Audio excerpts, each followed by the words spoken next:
Hola chicos, ¿cómo están? Espero se encuentren bien.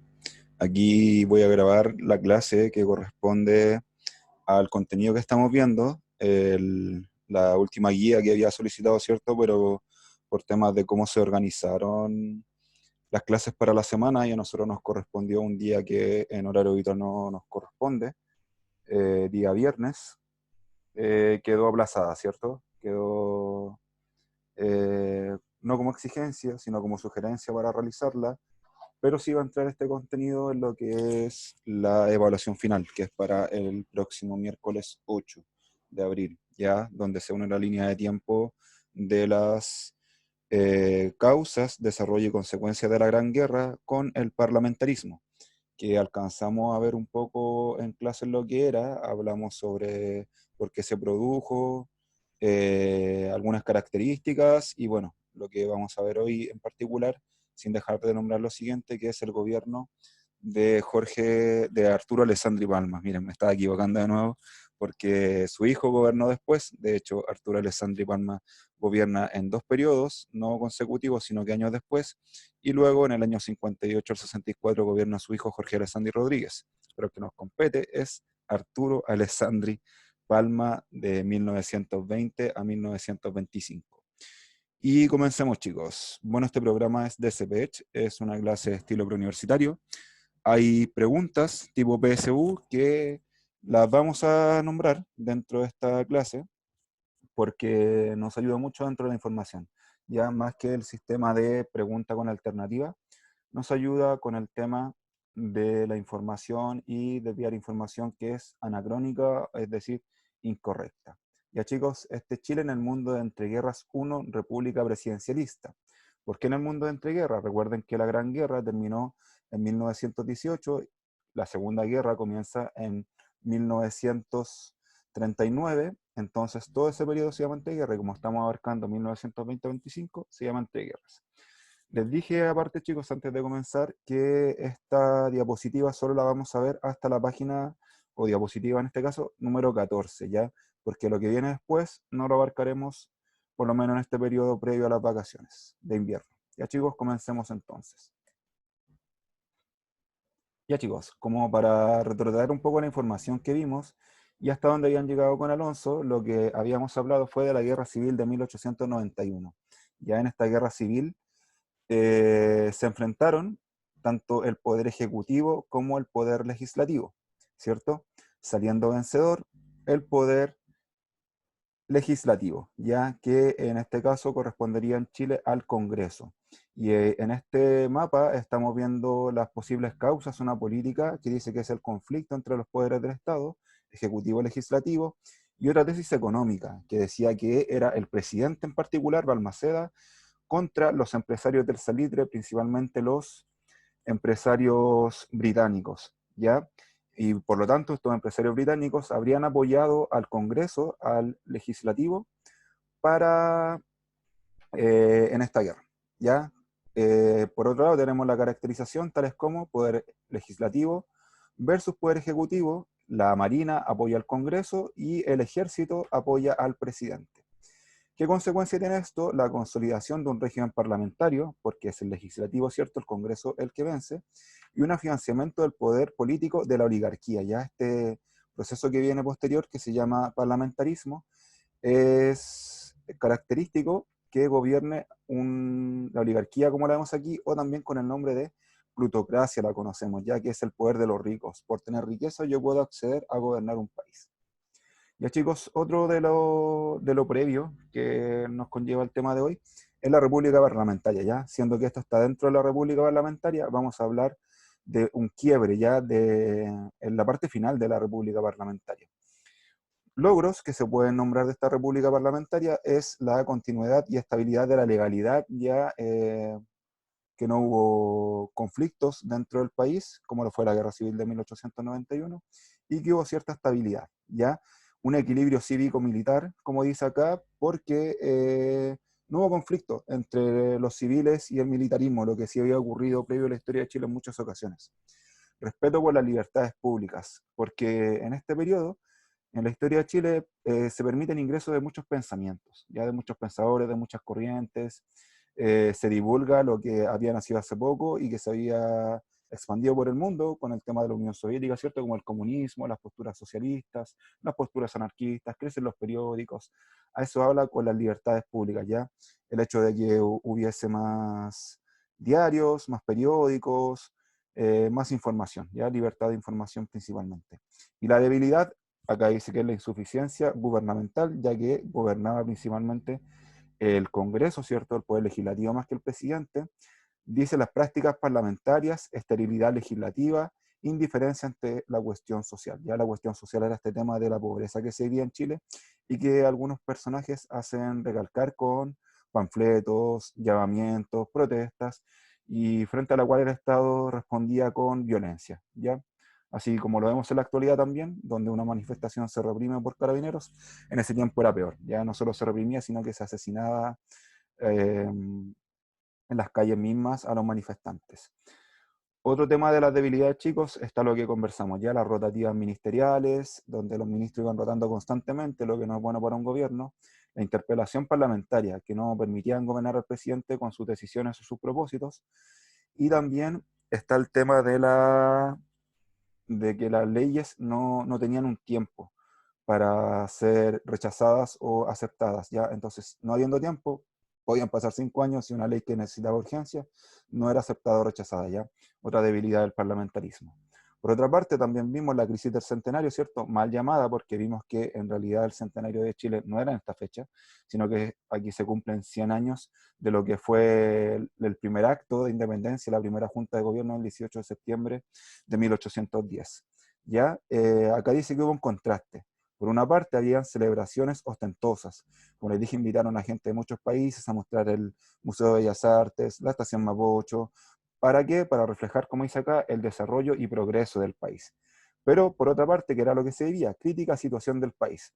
Una crisis moral en la elite, ya moralidad tiene que ver con cómo actuaban, y la indiferencia política ante la cuestión social. Indiferencia porque no respondían a las solicitudes de las personas, como también ocurre en la actualidad, ¿cierto? Frente a problemas como la insalubridad, la prostitución, el alcoholismo, el hacinamiento, así como muchos otros, ya que vivía la mayoría de la población. Chicos, ¿qué esperamos aprender de esta clase? Analizar las causas políticas y económicas de la crisis del liberalismo parlamentario, caracterizar el régimen presidencial y la Constitución de 1925 y describir los procesos políticos de Chile tras el fin del parlamentarismo nacional. Y aquí, chicos, hay una pregunta inicial PSU, que la voy a leer. No aparece de inmediato la respuesta, porque esto lo vemos al final de esta presentación, pero les diré cuál es la respuesta correcta, ¿ya? Dice, la crisis económica generada por la decadencia de la época dorada del salitre provocó un profundo malestar entre los trabajadores del sector obrero y en los sectores medios, que eran víctimas del alza de los costos de vida, además el congelamiento de los sueldos o la demora en los pagos, como ocurrió en el caso de los funcionarios públicos y miembros de las Fuerzas Armadas. Incrementó la desconfianza hacia el grupo dirigente y al orden político imperante. ¿A qué transformación contribuyó dicha situación económica y social? Es decir, todo este caos que había, ¿a qué conllevó? ¿Ya? ¿Qué es lo que se sacó como aprendizaje de este proceso? ¿Ya? A la redacción de una nueva constitución en 1925, a la incorporación de la oligarquía al poder político. Ya, esta segunda alternativa, ¿cierto? La B la rechazamos porque esto era parte de lo que es el parlamentarismo, que es lo que está llevando, lo que está ejemplificando arriba. Ya ese relato es lo que fue el parlamentarismo. Y dice la incorporación, y esto ya existía, ya la oligarquía ha llegado al poder político durante todo este tiempo. A la exclusión de los militares de la vida política, los militares participaban de la vida política, ya había un equilibrio cívico-militar, como lo vimos en el ejemplo anterior. Y a lo que conllevó, de hecho, fue que a los militares tuvieran más preponderancia dentro de la vida política. Ya como lo vamos a ver más adelante con el ruido de sables, que es un quiebre dentro de la política nacional. A la elección de un gobierno comunista. Pasan muchos años hasta que haya un gobierno de corte comunista, porque en realidad es socialista, que es el gobierno de Salvador Allende, electo en 1970. A la instauración de un sistema parlamentario de gobierno. Ya, la pregunta dice, ¿a qué transformación contribuyó dicha situación? O sea, una transformación, y esto era lo que se estaba viviendo, el sistema parlamentario de gobierno. Por lo tanto, la alternativa correcta es la redacción de una nueva constitución en 1925. Veremos la crisis del liberalismo parlamentario, el régimen presidencial y la Constitución de 1925, y los procesos políticos entre 1925 y 1938 no los veremos, quizás ya a la vuelta de estas vacaciones que no sabemos para cuándo será. Ya chicos, el gobierno de Arturo Alessandri Palma, 1920-1925, como les digo, claros con este periodo porque él gobierna en otro periodo, que es de 1932 a 1938, y su hijo, que se llama Jorge Alessandri Rodríguez, gobierna entre 1958 y 1964. Este es el periodo, chicos, que nos compete ahora. Veremos las características. Dice acá que hacia 1920 los sectores medios y populares depositaban su esperanza en el candidato, Arturo Alessandri Palma. Ya eso es una característica. La línea de tiempo de este trabajo que finalmente no lo realizamos porque de hecho era para hoy que estoy grabando, ¿cierto? Día jueves, pero la clase ustedes la verán el día viernes por este tema de acomodación de los horarios. Eso era lo inicial que se veía dentro de esta línea de tiempo, ¿ya? ¿Cómo se elige a este presidente? Y es importante que el presidente es elegido por la votación de estos sectores, medios y populares, ¿ya? La clase obrera principalmente, y no la clase acomodada, ¿ya? Gente que participaba y que estaba siendo parte o víctima, se puede decir, de la cuestión social, ¿ya? Eso es lo que lleva a este presidente a ser electo. Dice acá que tras una disputada campaña fue ratificado por un tribunal de honor. Ya esto, chicos, porque los presidentes en general y también en esta época tenían que tener una mayoría absoluta para salir electos, ¿ya? Por ejemplo, en Chile hoy en día, si alguien gana, no es por su mayoría de votos, sino que tiene que tener el 50% más uno para ser electo. Y si no ocurre, las dos mayores votaciones van a una segunda vuelta. Y en esa segunda vuelta se decide quién es el presidente. Algo similar ocurría en esta época. Por ejemplo, el presidente Alessandri en la primera elección sacó 179 electores, que era otro sistema que existía en ese momento, donde se contaba por cierta cantidad de población. Si alguien lo conoce, es parecido al sistema de Estados Unidos, ya donde existe mayor población, sacan más electores y así se van sumando. Entonces este presidente sacó 179 electores contra los 175 de Barros Borgoño, ya, o sea, 4 electores más, es muy poca la diferencia. Por lo que el Congreso tuvo que ratificarlo y tuvo 87 votos a favor y 29 en blanco, ya. Otro ejemplo de esto es también la elección del presidente Salvador Allende, que tenía muy poco porcentaje de votación y el Congreso lo ratificó como presidente. Ya lo mismo ocurrió acá. Un tribunal de honor ratificó al presidente. Dice además que ya como presidente planteó una importante legislación laboral y social. Al final de su periodo se establece una legislación laboral ya con el tema de las horas de trabajo, la ley de la silla, los descansos dominicales, etcétera, y que fue obstruida por la oligarquía en el Congreso, ya lo típico de este parlamentarismo donde se obstruyen las propuestas del presidente. Además tuvo dificultades económicas por la disminución de ingresos fiscales y el aumento de la deuda externa. Chicos, ¿por qué hay que hacer este mapa, esta línea de tiempo, cierto, paralela? Porque lo que conlleva a las dificultades económicas de este gobierno es que en la Gran Guerra Chile no pudo enviarle más salitre a Alemania, que era un gran comprador. ¿Y qué hicieron los alemanes, que no tienen tanta inteligencia? Crearon un salitre sintético. Ya por lo tanto disminuye la venta después de esto porque el salitre sintético después se masifica en el mundo y con esto baja mucho la producción de salitre, o sea, la producción, más que la producción, la venta, ¿cierto? La venta de salitre hacia otros países porque empiezan a producir lo sintético y eso lo resulta más económico. Hasta que ya en el 1929, tema que no vamos a ver, ocurre el crack en Estados Unidos y el país más afectado del mundo es Chile, ya donde ya el salitre muere definitivamente como sueldo de Chile, un término que se utilizará más adelante para lo que es el cobre. Y chicos, y lo último dice, a fines de su periodo, se agudizó el malestar social de los sectores medios y populares. Los mismos que habían votado por él ahora están manifestándose, ¿cierto? Manifestándose y quejándose en contra de las decisiones de este gobierno. Pasemos a la siguiente diapositiva. El ruido de sable. Ya chicos, eso es lo que vimos anteriormente, más o menos lo que ocurrió durante su gobierno, que tenía muchas propuestas, pero eran obstruidas.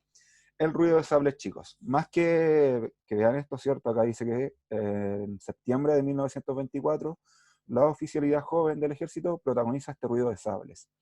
¿Qué lo causa? El descontento por el proyecto de la dieta parlamentaria, bajos sueldos y obstrucción al programa de Alessandri. ¿Ya? Critican al Congreso por no permitir al presidente cumplir con sus promesas. Además, estaban discutiendo este tema de los sueldos de los militares y se estaban estancando. Entonces los militares, al verse involucrados directamente, proponen que se aprueben varias leyes que estaban ahí durmiendo, ¿cierto? Era el término que se ocupaba en esta época. Las leyes duermen en el Congreso. Y debido a esta presión, se aprueban todas las leyes. Ya chicos, antes de pasar a lo siguiente, voy a hacerles una cronología de lo que fue este ruido de sables, ¿ya? El 2 de septiembre, acá dice en septiembre, ¿cierto? ¿Cierto? El 2 de septiembre, los militares ingresan en el Congreso con el objetivo de presionar para sancionar los proyectos de ley en tramitación, tanto sociales como reivindicaciones propias de los militares. Ya después, el 3 de septiembre, Alessandri recibe a Ibáñez del Campo y Marmaduke Grove planteándole la reforma a la ley orgánica del ejército, aumentos de sueldo en el ejército y un ministro de guerra que fuera siempre militar. Algo tan lógico como que el ministro de educación fuera un profesor, el ministro de salud un médico, pero eso no ocurre, ¿cierto? En este caso, hoy en día en Chile sí, el de salud, pero el de educación no es un profesor. Ya cada ministerio debiese ser un especialista de eso y en Chile no ocurre. En este tiempo eso pidieron los militares. Además de eso, un veto a la dieta parlamentaria, ya que no se aumentaran tanto los sueldos de los parlamentarios, una ley de presupuestos, un código del trabajo que se consigue, restablecimiento del impuesto a la renta, esto quiere decir que los que más ganan tengan un impuesto debido a su gran sueldo. Ya además, mayores atribuciones al Ejecutivo, es decir, cambiando un sistema parlamentario a uno presidencialista o equitativo, y una reforma a la Constitución, que la que existía era de 1833. Piden reformarla ya, pero lo que ocurre al final lo vamos a ver. El 8 de septiembre, miren, partimos el 2, el 3, pasamos al 8 de septiembre del año 24, se aprueban 16 leyes ese mismo día. El 11 de septiembre, miren si les suena alguna esta fecha de ese año, Altamirano, Bennett y Neff solicitan la renuncia del presidente. Alessandri, queriendo renunciar, fue protegido por 6 meses, durante 6 meses por el Congreso, ¿ya? Luego tiene que ser exiliado. Y dice que la Junta de Gobierno dirigida por estos militares cerró el Congreso e hizo renunciar a Alessandri, finalmente dirigiéndose hacia Italia, por su apellido, ¿cierto? Su ascendencia italiana, el apellido Alessandri, se dirigió a este país. Y el 23 de enero de 1925, la oposición Generalato y Oficialidad Joven, Junta de Gobierno y Comité Militar, respectivamente, se debatieron en armas, viéndose obligados la Junta a renunciar, es decir, los que habían pedido la renuncia al presidente, renuncian y forman una nueva con Velo, Darnell y War, los que volvieron a llamar a Alessandri. ¿Ya? Aquí tenemos abajo, chicos, lo que la continuidad de esto. Ya dice Alessandri, viéndose en jaque a la Austria, presenta su renuncia, a la que fue rechazada por el Congreso, como les dije, estos 6 meses, y se va al exilio. Aquí está lo del 11 de septiembre, cuando la Junta liderada por Altamirano asume el poder, y en enero del 25 una segunda junta encabezada por Carlos Ibáñez del Campo, en 2 ocasiones más presidente de Chile, exigió el retorno de Alessandri a la presidencia. Pregunta PSU. Dice, el gobierno de Arturo Alessandri Palma en 1920-1925 es considerado como el punto de inflexión del régimen político vigente desde 1891, fundamentalmente debido a que durante su administración ¿qué se produjo en este momento, chicos? ¿Ya? Una pérdida de la influencia social de los sectores medios. Los sectores medios tuvieron una influencia social durante todo este periodo, ¿ya? Pero en este tiempo no ocurre una pérdida de esta influencia, sino que se acrecienta, de hecho, ¿ya? La crisis del sistema parlamentario, esa es la correcta, chicos. El sistema parlamentario entra en crisis, ya por lo mismo que este presidente estaba harto de todas las fallas del sistema parlamentario, finalmente, con este ruido de sables, muere el sistema parlamentario y previamente tenía que tener esta crisis.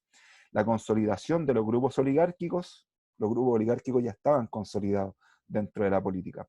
La solución definitiva a los problemas derivados de la cuestión social, definitiva, incorrecto, porque esto durante muchos años se sigue. Ya cuando ven la cuestión social, cuando lo vieron el año pasado, me parece, la cuestión social dura mucho tiempo. De hecho, hasta hoy en día se puede hablar de cuestión social con los problemas de la sociedad que conlleva la revolución industrial ya hasta la actualidad, el tema de los sueldos, de la explotación laboral, de las horas de trabajo, de los deberes de los trabajadores, ¿cierto? El tema de los impuestos, de pagar el Fondo Nacional de Salud, de pagar la AFP, etcétera. Ya puede que hasta hoy en día estemos con problemas de la cuestión social. Un nuevo ciclo de crecimiento económico vinculado al salitre. Como dijimos anteriormente, en este tiempo sea una crisis financiera por lo que es el salitre sintético que se creó por parte de Alemania en la Gran Guerra. Y chicos, por lo tanto, la alternativa correcta acá, como dije, es la B, la crisis del sistema parlamentario. Otra pregunta. Dice acá, Eso es un extracto, fuente número 1, Arturo Alessandri Parma, discurso ante la Convención Liberal 25 de abril de 1920. El país se atraviesa por uno de los momentos más difíciles de su historia. Vivimos desde hace años en medio de la anarquía y del desgobierno. Toda clase de angustia y dificultades obstaculizan la marcha próspera de las actividades en esta patria. El país desea, exige un gobierno sólido y fuerte, con rumbos definidos, orientados, sobre la base de una política netamente nacional. Solo aquellas combinaciones de partidos que tienen por bandera una enseña de vastos ideales de bien público son capaces de satisfacer la noble y generosa aspiración que siente y exige el país. Las combinaciones personales o de círculo, las que no tienen bandera ni principios, sirven solo para fomentar el desgobierno que el país abomina. Dice que el documento anterior corresponde a un discurso realizado por Arturo Alessandri antes de ser presidente de la República entre 1920 y 1925. De acuerdo con su análisis, es posible inferir que 1. Realiza una evaluación crítica del régimen parlamentario imperante, así es cierto, no es positiva, es una crítica al parlamentarismo que hasta entonces gobernaba. Plantea un gobierno fuerte como solución a las dificultades por las que atravesaba el país, lo dice al comienzo, ¿cierto? Al comienzo del párrafo, en la tercera línea dice el país desea, exige un gobierno sólido y fuerte, está en el mismo texto, ya por lo tanto es correcto. Y además destaca las virtudes de algunas prácticas parlamentarias. Eso es incorrecto, ya es una crítica. O sea, con la primera, ¿cierto? Se contradiciría, hay que elegir una de las dos, y en este caso sería 1 y 2, entonces la alternativa C, chicos. ¿Ya? Vamos a lo siguiente. Acá tenemos una imagen que, como vemos, está el presidente, que está ahí representado con el perrito abajo, con un maletín, y los militares. Y dice, hombre, no me mate, ya me voy. 5 de septiembre, hombre, no me mate, ya me voy, 1924. La pregunta dice, la caricatura anterior alude al llamado ruido de sables del 5 de septiembre de 1924, uno de los factores clave en el fin del parlamentarismo nacional. ¿A qué aspecto de este levantamiento militar hace alusión esta caricatura? ¿Ya?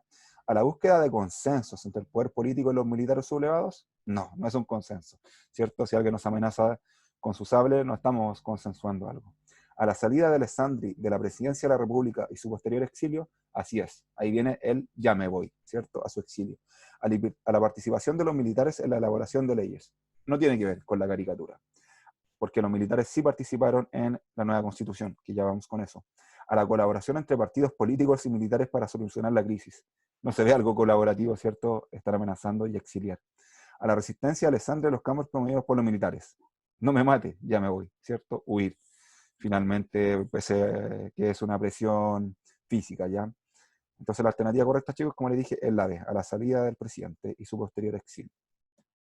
Vamos ahora, chicos, a lo que conllevó esto, a la Constitución de 1925, es decir, casi 100 años después, exactamente son 100 menos 8, 92 años que duró la Constitución de 1833 hasta este cambio, ¿ya? Y la Constitución siguiente, que es en 1980 también, que duró bastante esta Constitución. Tras su retorno a la presidencia, la principal aspiración de Alessandri fue reformar el sistema político y dictar esta carta fundamental, chicos, que es un sinónimo a lo que es Constitución. ¿Qué disponía esta Constitución? Acá tenemos la foto abajo de Alessandri firmando esta nueva Constitución, y que el presidente tiene amplias atribuciones limitándolas del Congreso, ya pasar de un parlamentarismo en donde el Congreso era fuerte a un presidencialismo, como dice acá. Un carácter de colegislador del presidente, es decir, el presidente legisla en conjunto con el Congreso, propone leyes, establece leyes, participa de estas votaciones para las leyes, ¿ya? Dice que el periodo presidencial de ahí en adelante durará 6 años, anterior a esto duraba 5 años, chicos. Creación de un tribunal calificador de elecciones, con sus siglas TRICEL, ya, para evitar el cohecho, en donde los votos eran prácticamente comprados a todos, ya, y no había una regulación de cómo se emitían estas papeletas de votación. Muy importante, la separación entre el Estado y la Iglesia, porque antes era un Estado que estaba unido a la Iglesia Católica. Ya lo habíamos visto en este tema de secularización, que era el proceso de la separación entre la Iglesia y el Estado, proceso de separación, ahora se lleva a la separación absoluta, ya ahí el Estado decide ser laico y no ser un Estado más bajo un patronato. Ya, chicos, es importante esto porque de aquí en adelante se supone que el Estado no tiene que financiar ni la Iglesia entrometerse en lo que es el Estado. Y estos chicos, si ven de repente en las noticias, aparecen las posiciones que tienen los sacerdotes, los cardenales, los arzobispos, etcétera, gente de la Iglesia. Cuando vino el Papa, el Estado financió con 7.000 millones de pesos lo que fue la Avenida del Papa. Entonces eso no debería ocurrir en un Estado laico, pero sí ocurre hasta la actualidad. Ya el establecimiento de plazos para la discusión de leyes periódicas, perfecto, ¿cierto? O sea, las leyes tienen que tener un plazo en cuanto se puedan discutir y aprobar o rechazar, no pueden dormir eternamente en el Congreso, como se llamaba en el periodo parlamentario. La consagración del rol social del Estado, que esto se complementará más adelante y será así, con un Estado benefactor y empresarial, donde el Estado se compromete con las cosas básicas, como lo dice abajo, la protección del trabajo, la industria, la vivienda, la salud, etcétera. Ya el Estado participa de un bienestar social. Pregunta 7, chicos. Dice, en la etapa final del periodo parlamentario nacional se elaboró la Constitución de 1925, la cual es reconocida por su carácter presidencialista y laico. En este sentido, ¿qué elementos consagró esta Constitución? ¿Separación Iglesia-Estado? Lo vimos recién. ¿Creación del Tribunal Calificador de Elecciones? También. ¿El rol social del Estado? Sí. Lo nombramos todo en la diapositiva anterior, por lo tanto la alternativa E que corresponde a las 3. Vamos a la 9, y esta es la última ya, chicos. Ya dice la Constitución de 1925, marca el inicio de una nueva etapa política en Chile. Según lo anterior, dicha Carta Fundamental o Constitución le otorga al poder Ejecutivo amplias atribuciones, entre ellas, decretar el estado de sitio sin acuerdo del Congreso. El estado de sitio, chicos, es lo que se hace en la actualidad, ya militares a las calles, controlar que se junte gente, y esto siempre ha sido con aprobación del Congreso, incluso en esta Constitución.